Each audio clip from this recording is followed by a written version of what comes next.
बिस्मिल्लाहिर्रहमानिर्रहीम नहमदुहु व नसल्ली अला रसूलिहिल करीम। अन इब्न मसऊद रज़ियल्लाहु तआला अन्हु क़ाल अन-नज़्रु इलल वालिदि इबादतुन वन-नज़्रु इलल कअबति इबादतुन वन-नज़्रु फ़िल मुस्हफ़ि इबादतुन। हज़रत अब्दुल्लाह बिन मसऊद रज़ियल्लाहु तआला अन्हु फरमाते हैं कि 3 चीज़ों को देखना ये इबादत है, ये सवाब है। कौन कौन सी? फरमाया सबसे पहले अन-नज़्रु इलल वालिदि इबादतुन, अपने बाप के चेहरे को देखना ये सवाब है और ये इबादत है। कोई शख्स सिर्फ बैठा हुआ अपने वालिद के चेहरे को देखता रहता है तो फरमाया ये इबादत के अंदर शामिल है। वन नज़्रु इलल काबती, दूसरी चीज़ कौन सी है? वन नज़्रु इलल काबती इबादतुन, खाना काबा को देखना यह भी इबादत है। खाना काबा के अंदर 120 रहमतें हर वक़्त अल्लाह रब्बुल इज़्ज़त की तरफ से नाज़िल होती रहती।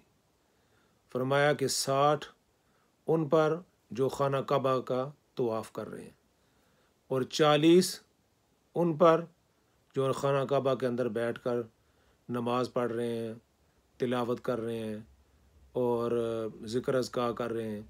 फरमाया कि 40 रहमतें उन पर नाज़िल हो रही और 20 रहमतें सिर्फ़ उन पर नाज़िल हो रही हैं जो सिर्फ़ बैठ के खाना काबा की ज़ियारत करता रहता है, खाना काबा को देखता रहता है। और फरमाया कि तीसरी चीज़ ये शाह फरमाई वन नज़्रु फ़िल मुस्हफ़ि इबादतुन, फरमाया कि जो शख्स कुरान हकीम को खोल के देखता रहता है, फरमाया कि ये भी इबादत के अंदर शामिल है। बेशुमार लोग ऐसे हैं जो कुरान हकीम को पढ़ नहीं सकते। हमारे पुराने बुज़ुर्ग बेशुमार ऐसे हैं कि जिनको कुरान पढ़ना नहीं आता।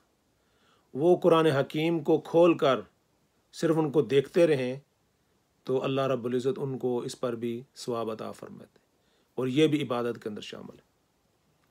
ये हदीस मैंने आज आप हज़रात के लिए इसलिए चूज़ की है कि चंद दिन पहले मस्जिद के अंदर हम बैठे हुए थे, एक शख्स आए तो उन्होंने कहा कि मुझे मौलवी हज़रात से बड़ा गिला है।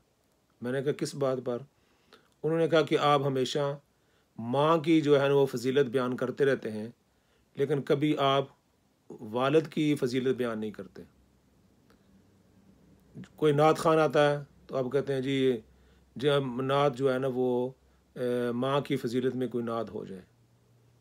कोई बयान हो तो कहते हैं जी माँ की फजीलत पर, उनकी अहमियत पर, उस पर कोई बयान हो जाए। तो आप जो है हमेशा माँ के फ़ज़ाइल बयान करते रहते हैं, वालिद के फ़ज़ाइल बयान नहीं करते। तो मैंने कहा वाकई आपकी बात तो दुरुस्त है कि जहाँ वालिदा के फ़ज़ाइल बयान होने चाहिए और वहाँ वालिद के भी बयान होने चाहिए। वाकई इसमें थोड़ी सी कमी है। तो मैंने ये हदीस इसलिए चूज़ की है, आज के दर्स का मौजू ये बनाई है कि इस्लाम ने, शरीयत ने, मोहम्मद मुस्तफ़ा सल्लल्लाहु अलैहि वसल्लम ने जहाँ वालिदा के फ़ज़ाइल बयान किए हैं वहाँ वालिद के फ़ज़ाइल भी बयान किए।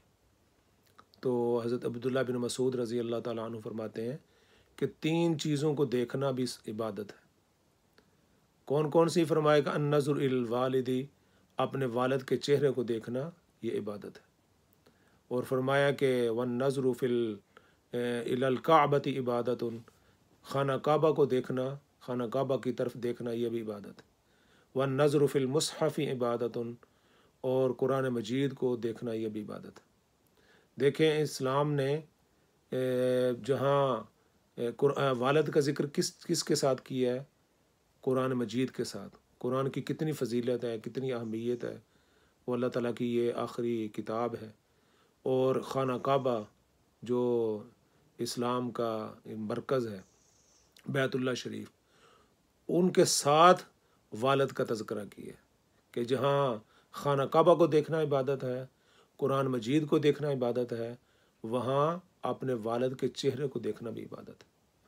تو میرے بھائی، میری بہنیں، میرے جو بچے ہیں، وہ میں ان کو یہ تلقین کرتا ہوں کہ کچھ چند منٹ جہاں آپ والدہ کے پاس بیٹھتے ہیں تو والد کے ساتھ بھی بیٹھنا چاہیے۔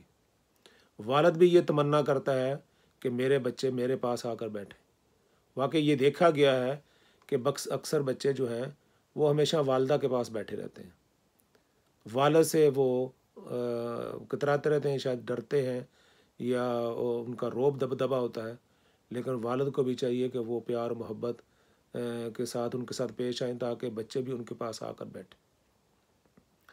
تو جہاں والد کو کہا گیا کہ اپنے بچوں پر شفقت کا ہاتھ رکھیں، وہاں بچوں کو بھی کہا گیا کہ وہ والدین کی تابع داری کریں، والدین کی خدمت کریں، اور والد کو خاص طور پر فرمایا کہ والد کا ایک بچہ بیٹھا ہوا ہے، وہ صرف اپنے والد کو دیکھتا رہتا ہے، تو فرمایا کہ یہ عبادت کے اندر شامل ہے۔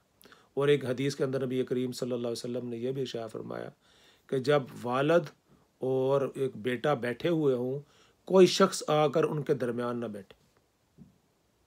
اس کی وجہ یہ بتائی گئی کہ بچے اور والد کے درمیان کوئی حائل نہ ہو۔ بچہ اپنے والد کے چہرے کو دیکھ رہا ہے،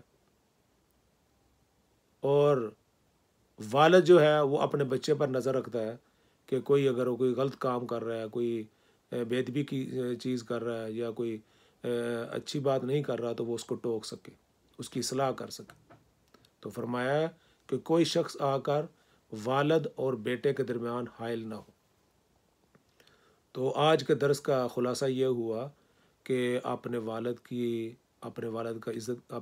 عزت کریں، احترام کریں، ان کو دیکھیں، ان شفقت کی نظر سے ان کو دیکھیں۔ ایک حدیث کے اندر یہ بھی آتا ہے، فرمایا کہ اپنے والدین کو دیکھنا، فرمایا یہ مقبول حج اور عمرے کا ثواب ہے، دونوں کو۔ آج کا درس کا مقصد تو صرف یہی تھا کہ والد کی اہمیت بیان کی جائے، لیکن والدین دونوں کی اہمیت ہے، والد کی بھی ہے، والدہ کی بھی ہے۔ تو جہاں آپ والدہ کی عزت کرتے ہیں، احترام کرتے ہیں، خدمت کرتے ہیں، تو والد کی خدمت بھی کریں، والد کا احترام بھی کریں، ان کے پاس بھی جا کر بیٹھیں، ہاں جی، ان کے پاس بھی جا کر بیٹھیں، ان سے بھی گفتگو کریں۔ والد کے پاس جب آپ جا کر بیٹھتے ہیں تو ان کو بڑی خوشی ہوتی ہے کہ ان کا بیٹا آ کر ان کے پاس بیٹھا ہے۔ جھجکنے کی ضرورت نہیں، اپنے والد کے ساتھ جا کر بیٹھنا، ان سے گفتگو کرنا، ان کا حال وال پوچھنا، اس سے والد کا جو ہے نا وہ سینہ چوڑا ہو جاتا ہے، وہ بہت خوشی سے وہ اس کا اظہار نہیں کر سکتا کہ اس کو کتنی خوشی ہوتی ہے اس کا بیٹا اس کے پاس آ کر بیٹھا۔ تو اس کا اہتمام کرنا چاہیے۔ اللہ رب العزت مجھے بھی اور آپ کو بھی اس عمل کی توفیق نصیب فرمائے۔ وآخر دعوانا ان الحمد للہ رب العالمین۔